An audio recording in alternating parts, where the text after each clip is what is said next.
If you could tell us a little bit about recommendations on what to do with a loved one, if from a loved one's perspective, if they know of somebody that's suffering from addiction.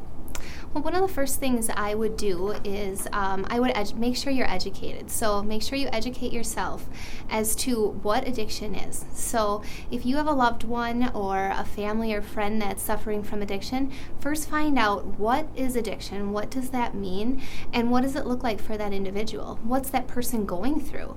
And also understanding that addiction is a chronic disease. Just like diabetes or hypertension, it works in that same way. So it's with you for the long haul.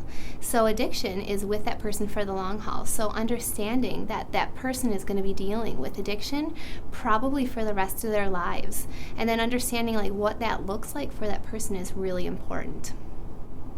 Another thing that I would recommend is that the individual's family or friends could look into different types of treatment for that person. Now again, addiction affects anybody of any race, any socioeconomic status, any age.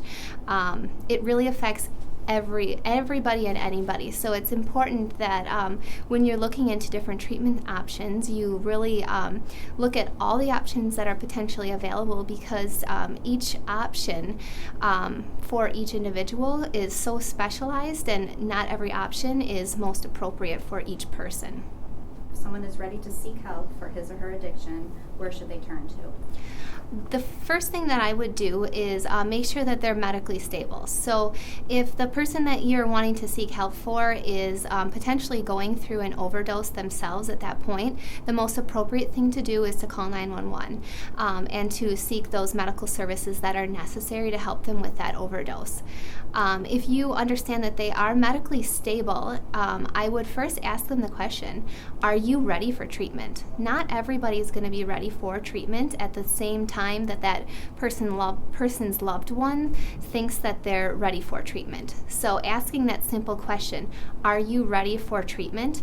If they say no, they're not ready for treatment, just let them know that you're there for them, and that when they're ready, that you'd be there to help them with whatever they need.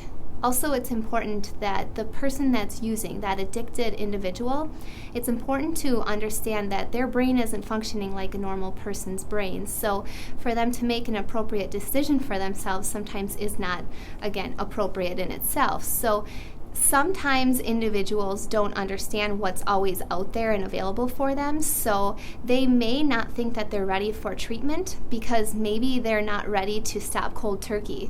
But understanding that certain treatment options come like with a medical assisted type of a program, it would be a little bit easier for that person to maybe think of quitting, because it wouldn't be quitting cold turkey. So again, just if you're that loved one trying to seek help for that individual, just trying to understand what treatment options are all available and giving that individual using all the options that may be appropriate for them. Another thing that you could do is look into that individual's financial and insurance resources. So finding out what that person's insurance is, or maybe that lack of there. So if they don't have insurance, that's also important to understand.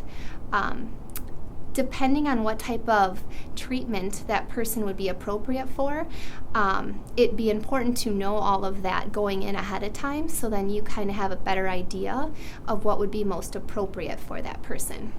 The Fond du Lac County Health Department has a list of different resources that are available within our community. So if anybody's interested, they can call the Fond du Lac County Health Department at 920-929-3085, and we can help anybody's loved ones, anybody addicted, or anybody that's interested in getting more information on this. We can help them with those resources.